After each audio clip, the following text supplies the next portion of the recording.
Cool. So thanks you guys for being here. This is kind of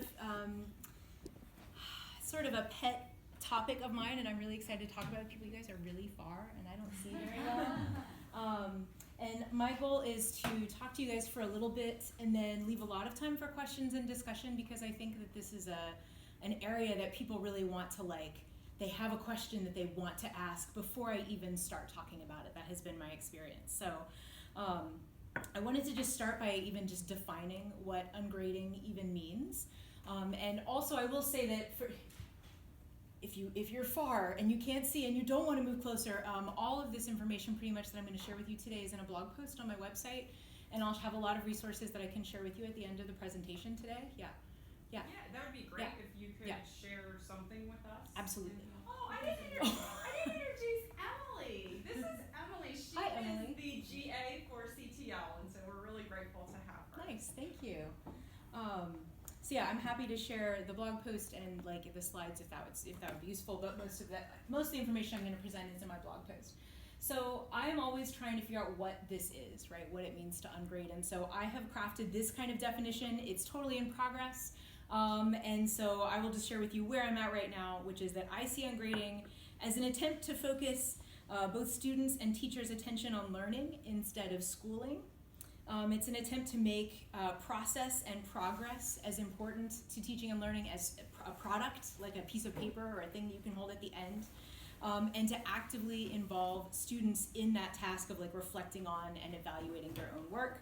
And we do all of this so that we can rethink the power hierarchies of the classroom in order to help our learning spaces be a lot more open and equitable. So that's my working definition. And I want to also mention that this is not my term, ungrading. There are a lot of people out there who use it.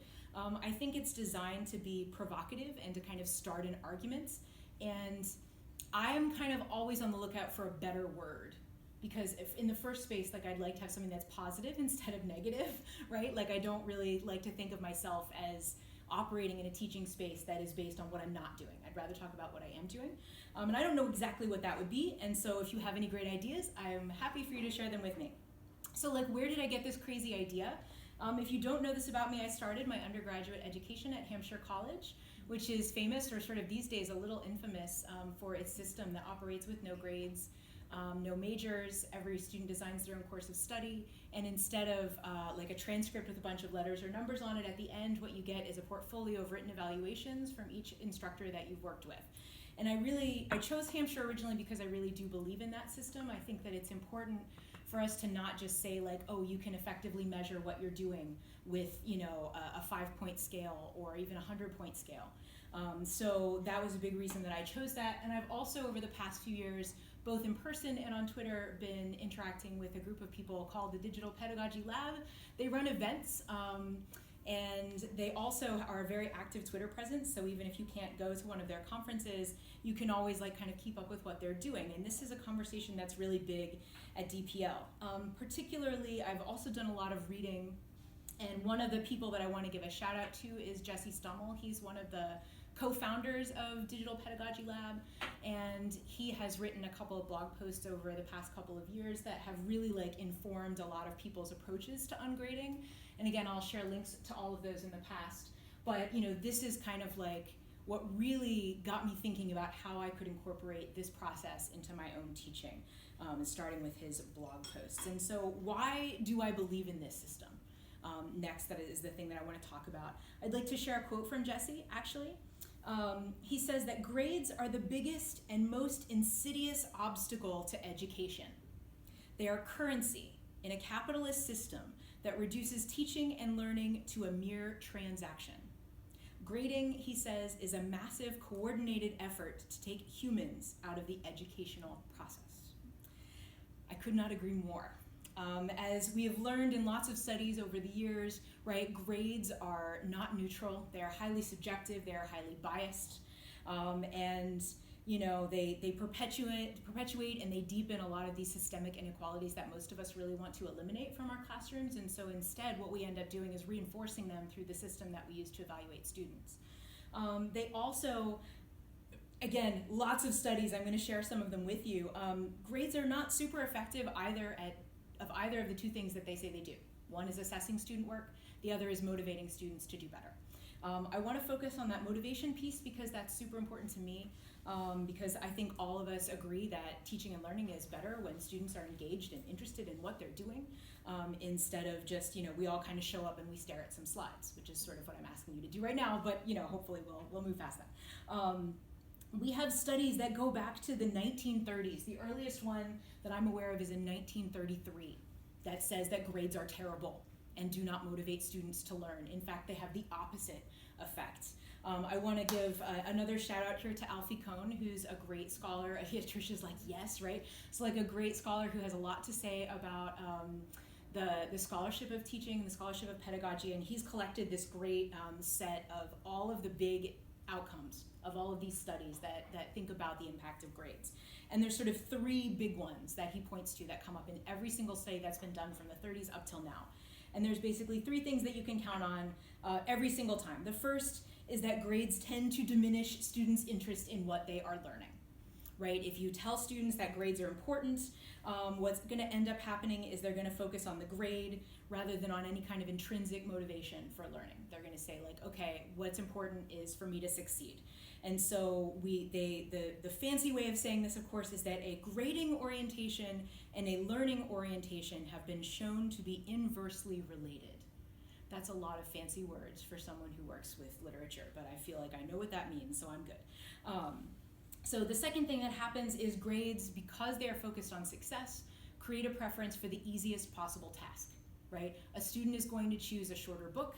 A student is going to choose a project that they're already familiar with if what they have been told and what they've internalized is success is all that matters, not learning. And of course, the inevitable corollary of all of this is that they're just going to ask, what do I need to know to pass? What do I need to know to be successful, right? And so we get this sense that like students are going to stop asking, is this true? Does this tell us something about the world that matters? Or are they just going to be like, is this on the test? Right? Because again, it isn't that they are not motivated, it's that they are logical. If all they've been told from the age of 5 is that what matters is getting a good mark on their test, that's what they're going to work towards, right? All of us as humans, we do that. We work towards whatever we've been told to do. So those are kind of like that's a very shortcut answer to all of the research reasons that ungrading is important to me. I'd like to also talk a little bit about the personal reasons for me. I feel like in a lot of ways that ungrading is not a big shift in the way that I was teaching before to how I'm teaching now. Just a few things that are a big part of the critical pedagogy behind ungrading that were already part of my teaching philosophy, right? The first is that I trust my students, right? Every year around midterm, there's that rash of Facebook posts. It's like, oh, it's dead grandmother season again. Oh, they're, students are dropping like flies. Everyone's got an excuse.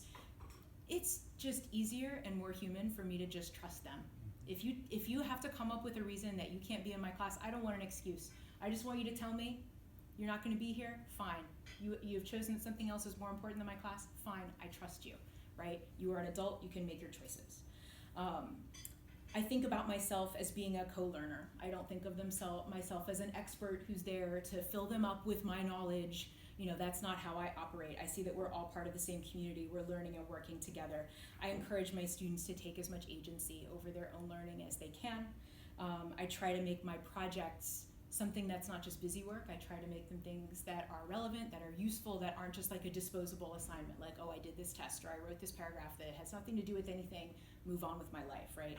We've all, if we do any grading on paper, we've had that experience where we return papers at the end of a semester, at the end of assignment, and they just sit there. They're never collected, right? That's a sign that the assignment is not meaningful to a student, right? Or they would want the feedback at the end.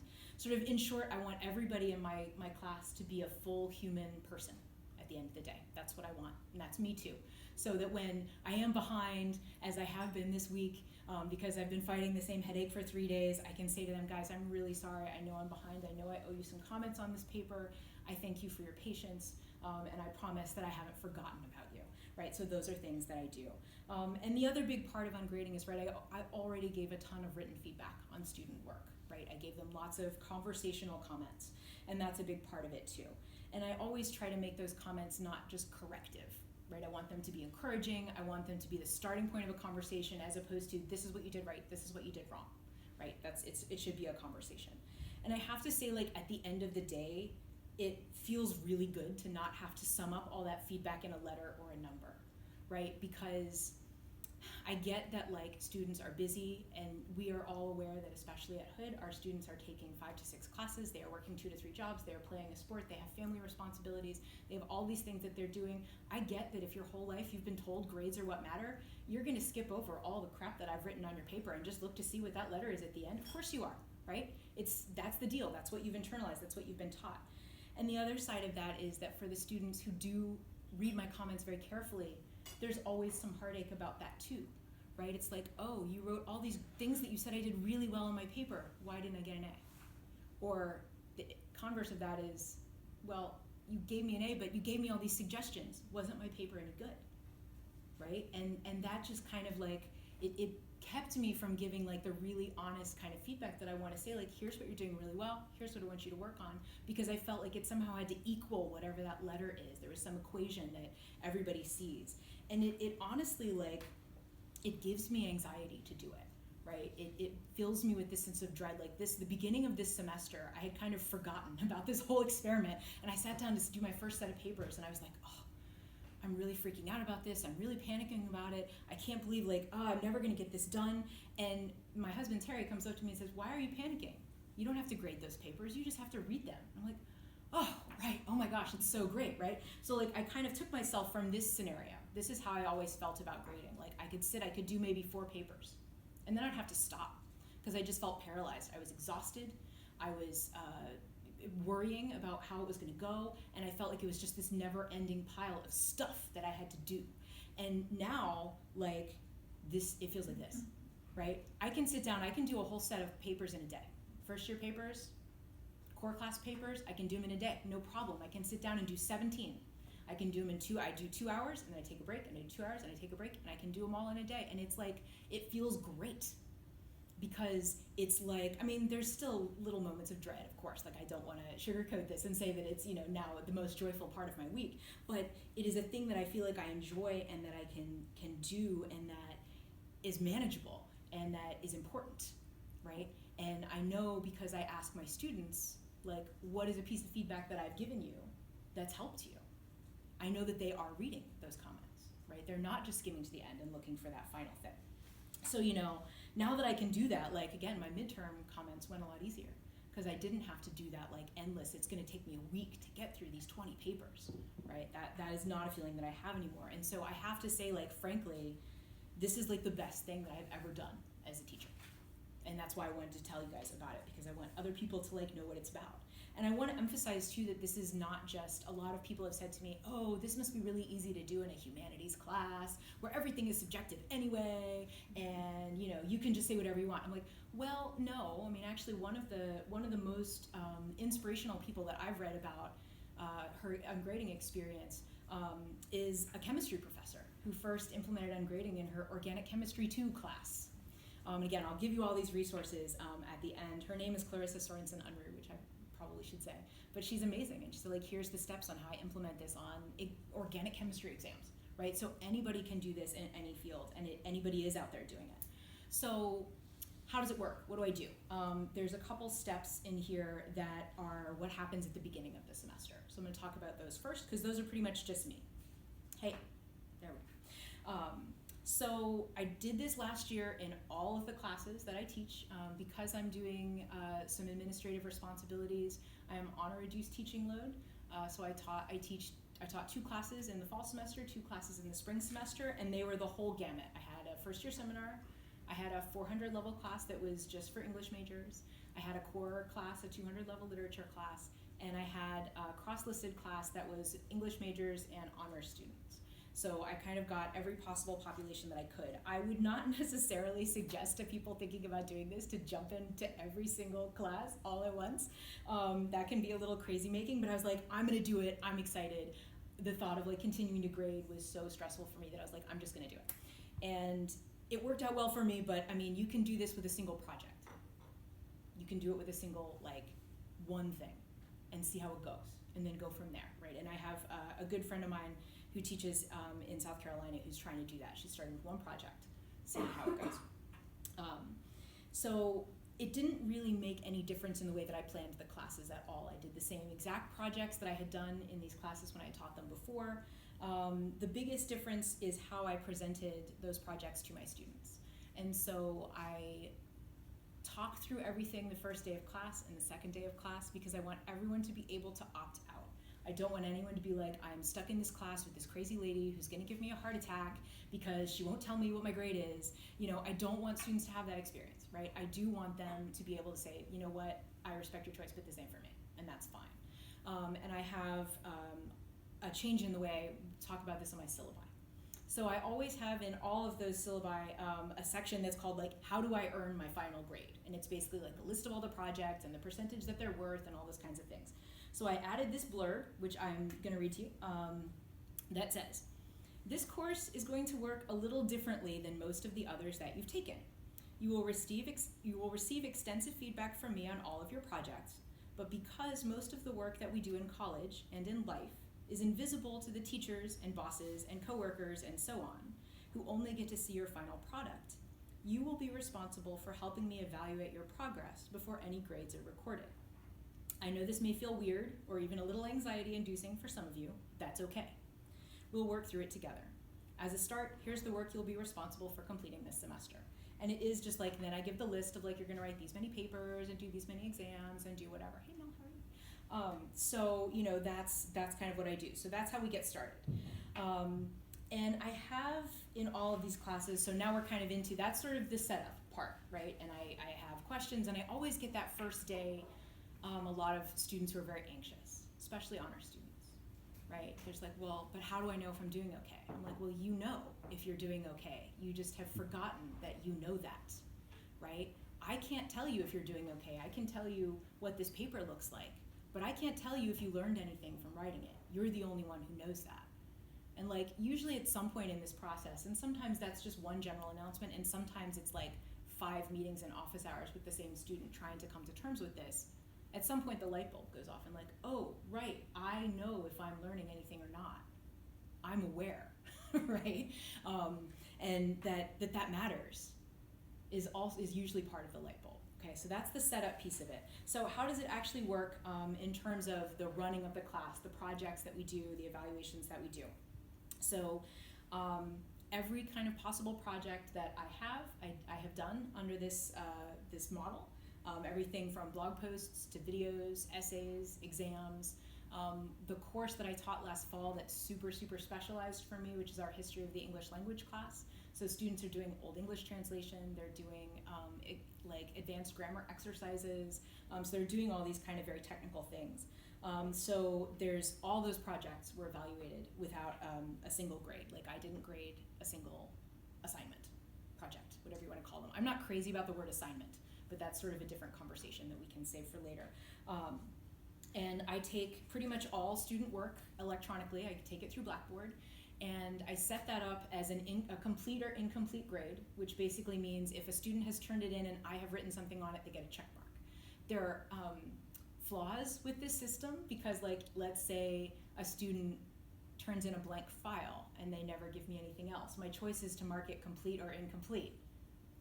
What do you do with that, right? There's problems with it. The other problem is because of the way Blackboard works, I am required to assign a point value to every project. That feels really disingenuous to me. But what I pretty much do is I give everything, like I just decide for this class everything is worth 100 points. And I just pretty much give 100 points or 0 points, and that's it. In terms of the Blackboard back end. But all the student sees is a check mark, like yes, you finished this and like here's your feedback. So that's what they see. I did all the same commenting that I did before I did this system. I went in, I go and I download all the files, I comment on them electronically, I save them as a PDF, and I upload them back to Blackboard so that the student then has an artifact that they can download. I don't comment in Blackboard because at the end of the class that's gone. It doesn't get, it does now that we have the courses saved, but you know, if I'm a student, it's unlikely that I'm going to go back to the class. Like, oh, what was that class that I took with Dr. MB all that time ago? Like, what was the feedback that I got? So, you know, I give them a thing that they have to actually download in order to see the comments, because that way I think there's a greater chance that they read it. So that's one of the reasons that I do that. And I gave pretty much the same kind of comments that I gave before, except I do it has a lot of like more freedom to it. I have a lot more conversational approach. Like I ask a lot more questions because I know that part of what's coming next is they have to reply to some of my questions. So I will say like, oh, I see here that in this sentence you've referred to the play 4 times in one sentence. Do you think you could find what's a synonym that you can think of that you could use instead of the play, or a pronoun that you could use to refer instead of saying, Christopher Marlowe wrote the play and then said this in the play, and the play is successful because, right? Like how could you reword that? And that gives them that opportunity to actually come back to me and talk about it. And so the next step in that process is that twice a semester at midterm and then again at final, I ask the students to provide me with their evaluation of their own learning in the class. And this is it's different for every class. I mean, obviously I'm a lot more directive in a first year seminar than I am for a 400 level English major and the kind of questions that I ask, but I basically ask everybody to say, what are your greatest strengths in the class? What are your biggest challenges? What have you had a hard time with? And I say tell me about how you feel like you're making progress. What did you learn?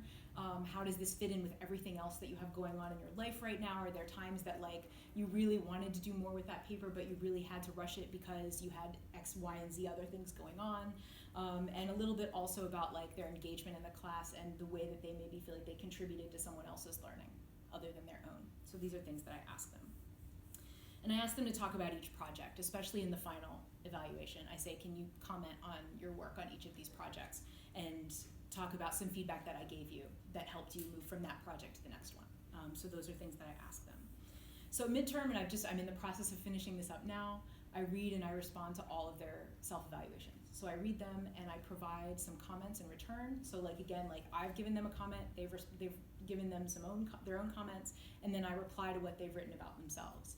And as part of that at midterm, I do still offer them, I think in terms of your projects, you're sitting at about this in terms of a grade. Like if I were required to give you a grade right now, it would be, and I just keep it, it's not numbers, it's like B, B+, whatever. And then I also say in terms of your engagement in the class, because that's a really significant thing in all of my classes. Say this is where you are. And then I say here's some things that we can talk about in terms of if you want to improve your grade in either of these areas, here's some ways that you can do that, and we should always sit down and talk about it. There's also at this point, I try to do a lot of one-on-one conferencing. I require it of all my FYS students because of course we see each other for registration anyway, so we have just a longer appointment where we sit down and we talk a little bit about how the class is going, talk about our evaluation, and then we also then can talk about other things like what classes to take next semester and all those kinds of things. And then like I said, I do this again at final, and I ask them at the end of that evaluation to tell me, and I ask them to walk through all the projects, walk through everything, all the questions, and then the last question is, based on all of the above, what grade do you feel that you have earned in this class? And I've only had one person dodge it and say, I don't want to answer that question. I've had some people come to my office and say, I'm not comfortable answering this question, but I say, I still, what you think. And like anybody who practices ungrading, I always reserve the privilege for myself of changing a grade if a student's self-grading is not on par. I will say 100% of the time, and this has been my experience with other friends that I know and colleagues who practice ungrading, is that those grades that I fix tend to be corrections up, not down. Especially for women, especially for students of color, especially for first-generation college students, because they're used to being told that what they have to say has less value than it does. And so those are the students who will always be who've missed nothing. Like they've missed one class and they've turned everything in on time and everything has been thoughtful and they've really worked really hard. And I mean, it's like you're the dream. And they're like, well, I deserve an A- because I know I could have worked harder at this, or, and those are the moments you're like, no, girl, you got an A, what is wrong with you? You are amazing, right? So that is what that tends to happen. That's how that tends to go, is that students in that moment often tend to be more harsh on themselves than is actually earned. So that's the deal.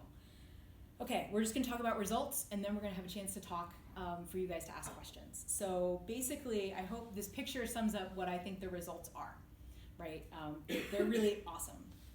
We always want to know that. We always want to know, did it pay off? And I can tell you there's a lot of ways of answering that question, right? Like some people would be like, so how do your grade distribution reports compare? And that is a measure of that, but I would like to share some other measures that I think are more significant and more important rather than doing that, because I think these are more helpful.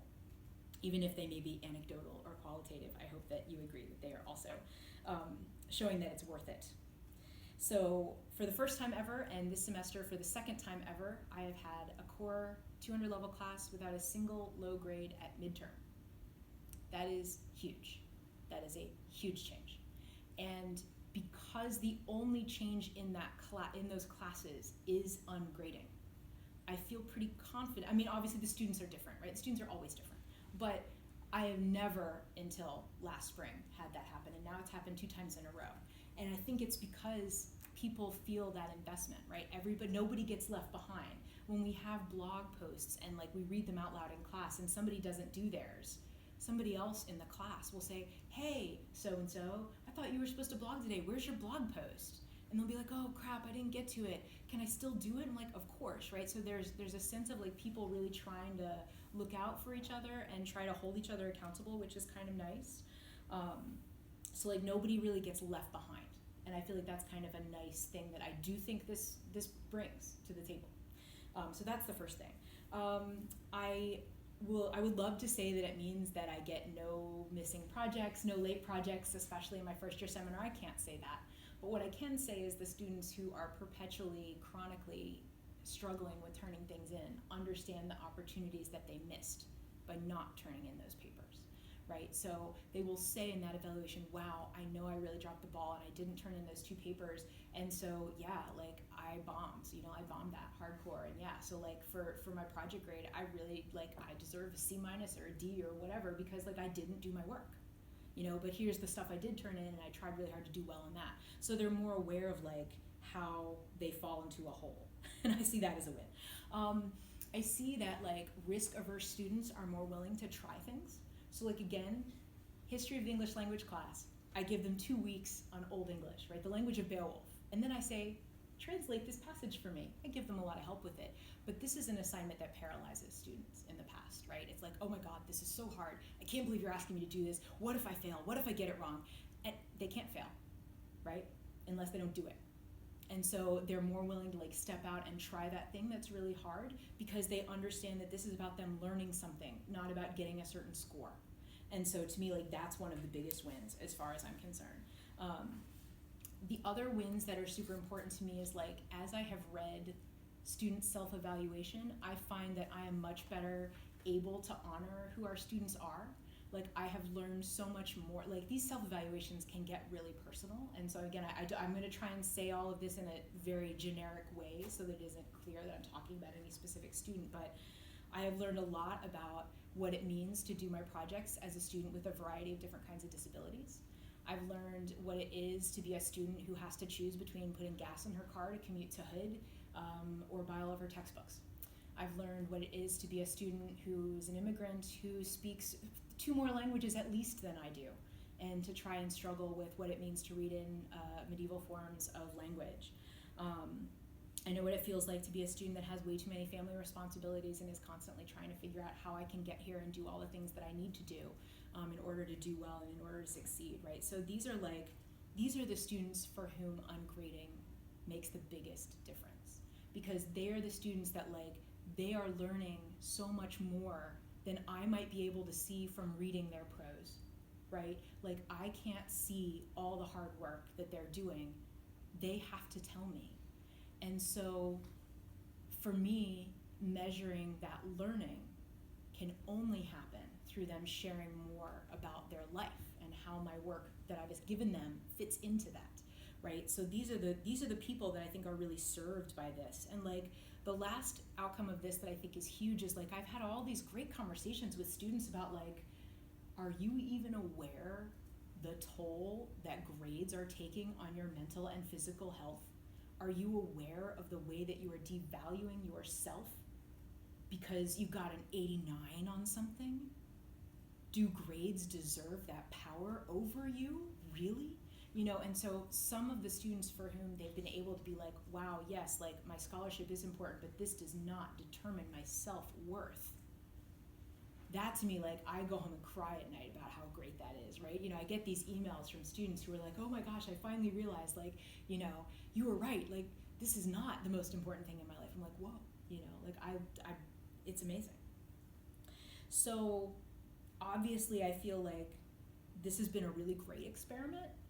I am obviously continuing it. I'm still working on ways to make it better. I've made some significant changes this semester based on my experiences last semester. So like I've had a reminder that I can't get comfortable with the system because like a thing that just happened is I sort of forgot to remind my FYS students about why this is super important, why I really needed their reflection on their work. As a result, at the deadline that I'd asked for the self-evaluations, I got 5 out of 17. And then I sent an email that was like, hey guys, I totally dropped the ball. I forgot to remind you of why this is important. Can you please help me out? And I, talked them through it. Oh look, now I have almost all of them, right? So it is a reminder that even though this is becoming normal for me in my life and my work, that it isn't normal for my students, and so I have a lot more responsibility of helping them recognize how they need to help me with this system.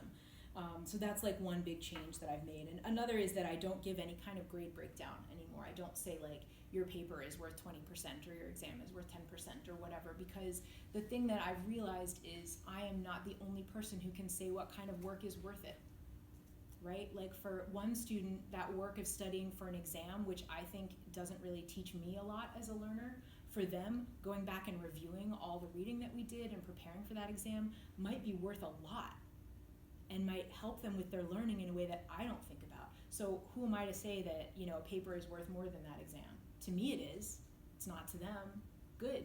So they can tell me about why that was significant, why that was a huge part of their grade. So like for a student for whom they think about their learning differently, it allows me to say, oh yeah, I can see that for you this is significant, so I am gonna put more weight on that than on this thing that's really important to me, right? So it does allow me to make that more a student-directed process, which again is something that I'm interested in. So, that's basically where I'm at with it. And I'm really excited because I've gotten a lot of great questions from people as I've done it. Some of them are really encouraging and very excited. Some of them are really mean, and I think that I learn a lot from both of those sets of questions, right? I'd like to be challenged. I wouldn't have, gotten a PhD in the humanities if I didn't want to be challenged. And so, I'm continuing to refine the process. I'm doing that with help from students. I'm doing it with help from colleagues. I'm doing it with help from random people on Twitter, which is always a great format for ideas, let me tell you. And then also just, from people like you guys. So that's really what I'd like to do, is like hear from you what sounds interesting, what sounds scary, what questions you have, how you wonder like how this could work. If you have any specific like, so I want to do it with this project, what's your thought? Like I would love to hear any of that. And please don't let me forget that I have 2 more slides to share with you that have all the resources that are out there that I would recommend for anyone who's starting to think about this process. So I have a couple of reading lists for you. But anyway, in the meantime, what questions? What do you got? Yeah. So back to logistics. Yeah. And you probably went over this, but midterm, they do a self-evaluation and a grade. They give themselves no. So they don't give a at grade. the end. Only at the end. Okay. Because again, that's a specific skill. Okay. Right? But then you have to submit midterm. So how do you deal with that? So this is the thing that I do. So based on what I have seen about their progress and what they have told me in their self-evaluation, I give them my input on where I think they are in terms of their project and their engagement grade. I only submit on self-service low grades because that is what we're required to do. I do give everyone that feedback on Blackboard. Okay. So, but I do that not by filling in a field with a letter or a number. I put it in a narrative comments on their self-evaluation. So like they upload their self-evaluation as a Word document, I go in and I comment and I say, this I actually do directly in Blackboard. I don't do this as a living document because it's intended to serve a brief and specific purpose. So I will say, like, thank you for sharing with me about this. Wow, I really appreciate that you told me that this is what we're going on with this week, that you weren't able to get your paper in on time. Like, that's helpful for me to know, and, telling me these things. And just so you know, at this point, from my perspective as someone who has experience helping students see what grades they've earned, your project grade is a B+, and your engagement grade is a C-, and gosh, if you said anything in class ever, that would help you not have a C-, or if you would come to class, that would help. So I do share that. Okay, but and engagement is like participation. Same thing. Yeah. I mean, it is participation, but it is more like engagement. It's like, are you there? I do a lot of small, low stakes stuff in class that doesn't get graded separately, but is all contributes towards that engagement grade. So that is attendance, any in-class work that we do, the way that they interact with other people, including the authors whose work we're reading, what is their approach, what is their tone, how can they improve their academic citizenry, if you will. Does that answer your question? Yeah, it does. And one other question, how do you deal with late work? I've never, I don't want to say never. Over the past few years, I have been pretty flexible with late work. So I haven't made a big change in terms of the ungrading piece, because the thing that I've really come to understand, especially since being at Hood, is the way that a lot of students turn stuff in late simply because they're insanely overworked. Yeah. So I have always been really flexible with that. Basically, like, if you come to me and say, I'm having trouble getting this done, I will just help them pick a new deadline. Unless it impacts other students. Like, if it's a part of a group assignment, or something that that other people are depending on them, then I basically, nag the heck out of them until they do it. But I don't really factor in the timeliness. I factor in the quality. So, like, because it always seems sort of unfair to me that, like, if somebody does a really, like, half-assed job in terms of paper and on time, that somehow that earns a greater credit for learning than someone who turned it in late, but wow, they took the time to really make it good. Right. So, I mean, it's always subjective, right? So, Yeah. I don't, yeah. Did you say that there's something in Blackboard that allows you to put points in on your side, but it just shows them a check? Yep. So when you go to set up the assignment, there you can choose what kind of grading, like you can choose letter or score or percent. One of those measures is complete, incomplete. Oh, really? Yeah. Okay. And so that's what I do for everything. I'm doing this in 2 of my 3 classes already, and but I always put numbers in. Yeah. And I feel like if I have 20 points for everything, and I don't like putting 20 in there because it implies that they're due. I always want them, I want to encourage them to do more. Yeah. And so I hate putting a number in there. Yeah. So what it looks like from their perspective is, and Jeff will correct me if I get this wrong, but when they have turned it in, but I haven't done my part yet, they still see the same yellow exclamation point that they see, for anything. But then when I have given them feedback, they see, instead of a number or a letter, they see a check mark. So they know that it's there. And they get the same notification that, yes, you've gotten feedback on this. Great. So, yeah. And when they hover over it, it says complete or incomplete. So it's Okay. the check is, there's a legend, so they know what it is. Right, but the option really, if you've given any feedback, the only option is complete, as far as I know. Because, like, once you enter something, it's registered as complete. Yeah. So, like, it's sort of basically, did you turn something in or did you not? And that, again, that's part of this that I struggle with. Like, I feel like it's a little disingenuous, but the thing that, in sort of my transition into this, like the first semester, if somebody submitted something really late, or it was really, like, I asked for 1,000 words and I got 400, I would kind of, for myself, go in and put a point value in there that was not 100. Like, I would say, oh, this is like an 80 or whatever. And I was like, what are you doing? Like, no, this is what you're trying to get away from. Stop it. So now it's just, you get 100, you get nothing. So, yeah. Yeah? So, first, the first thing I have to say is more of a comment. Yeah. And one of the things that I'm hearing is that you are doing just as much work. Oh, as yeah. What you're doing. I mean, so I think it's an important takeaway is that this isn't a way to lessen our load in terms of assessing, because really what we do is assess. I mean, we're required to provide a grade, but the assessing and the feedback, that's really our job as teachers. Yes. I mean, grades really tell me how well I've taught the material. That's what a grade does. Yep. So I think that's an important takeaway, because I think a misconception can be, oh, this is going to be great. I hate grading papers. I don't have to do so much now. Yeah. But I hear you. I hear everything that you're saying, and I really admire the amount of work that goes into this. Now, you talk about how much you enjoy doing this, so I think that in some ways it maybe has changed your perspective of what was a chore to this dialogue and conversation with students, which I admire. And I think the one thing that makes it less time consuming is my lack of dread. You know, like what I would do is, you know, every paper after I finished it or halfway through a paper that was really taxing me, you know, I'd take a break. Be like, oh, I can't, I have to step away, right? And I don't do that anymore. So it is faster in that way, but it is more work in a lot of ways, because there are more things to read. There's, you know, instead of just saying, oh, here's your midterm grade, it's one more document for me to go in and read and think about, and a lot of that emotional labor can be very serious. So yeah, I would say it's to the point, like last year I think it took me more time.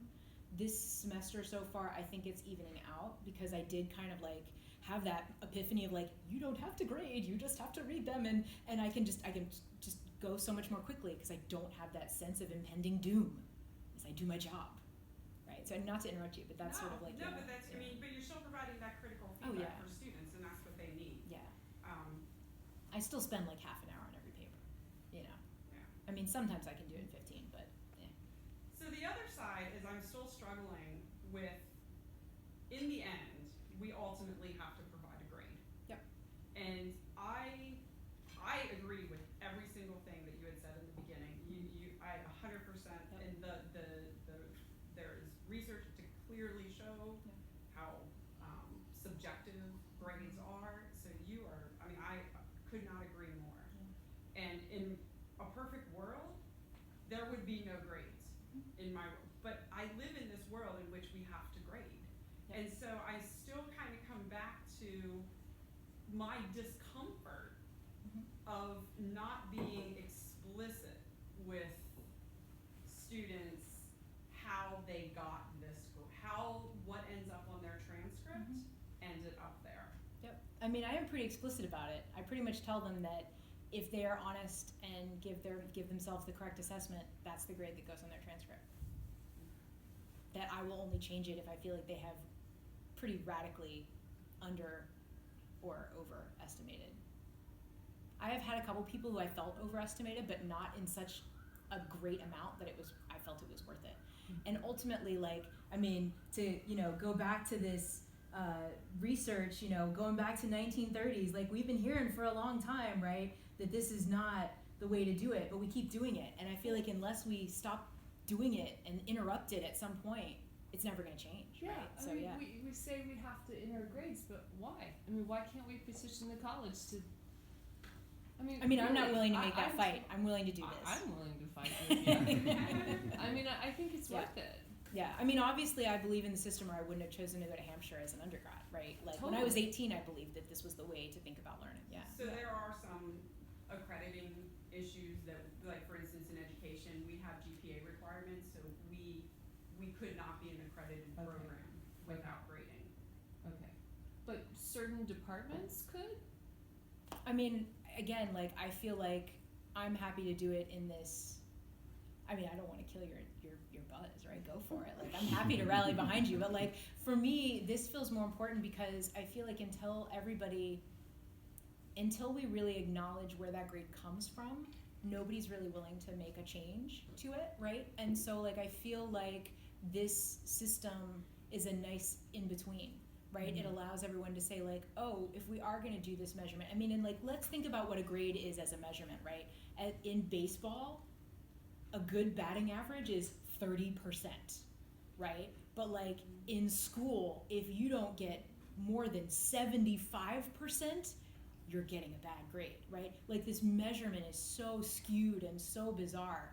And I think that I'm not against the idea of putting some kind of label on something if that, you know, serves a purpose like accreditation or whatever. I mean, in the long run, yeah, I would love to get rid of all of it, like burn it to the ground. But, you know, I mean, not the buildings or the people, but, you know, the system, right? And I think that there's a certain amount of like, this will help, you know, it's showing what the emperor's wearing. Yeah. Right? As opposed to just be like, oh, this is useless. It really is helping people understand by participating in the system Yeah. where it comes from. So that's the in-between for me. I don't know, Mel had a thing earlier. Do you ever consider using something outside of Blackboard? Yeah, I mean, I do for a lot of things, but like for what? For like student submissions and Yeah. filling and whatever they do? Yeah, I mean, so like, let's see if I still have it open. Okay, look, so here's where a lot of the writing happens for my core class. This is a blog that does not live on Blackboard. I have this open just because we were going through reading our blog posts like 15 minutes before I walked over here today. So, yeah, I do, a lot of my students' work happens outside of Blackboard. I use it in terms of the student to me and me to the student conversation because it's what they're used to. It's what the college has adopted in terms of saying this is our forum. And I think that it's an important skill for any student who's eventually going to go out into the world of work, that they learn to navigate whatever systems of software their employer decides to throw at them, right? Like, I always say this, I'm sorry, Chalk and Wire fans, but, like I always say this about Chalk and Wire, like you may not like using Chalk and Wire, but it ain't the worst piece of software that you're ever gonna have to use, so you might as well get used to working within some of those lines, if that makes sense. And if a student say turns in 300 words instead of 1,000 words that you asked for, so they get it incomplete. No, they get complete. They So whatever have they submitted don't- the assignment. So whatever they turn in, they get it complete. Yes. They also get a lot of, like in the case of a 300-word essay, when I ask for 1,000 words, they're probably going to get more from me than they wrote to me, right? And I will talk about what it means to actually turn in a full response to a project. I will ask them a lot of questions about like, wow, did you really just let this get away from you? Did you not feel like you had something more to say? And it's a starting point of a conversation. Like anything a student turns in, that's all it is.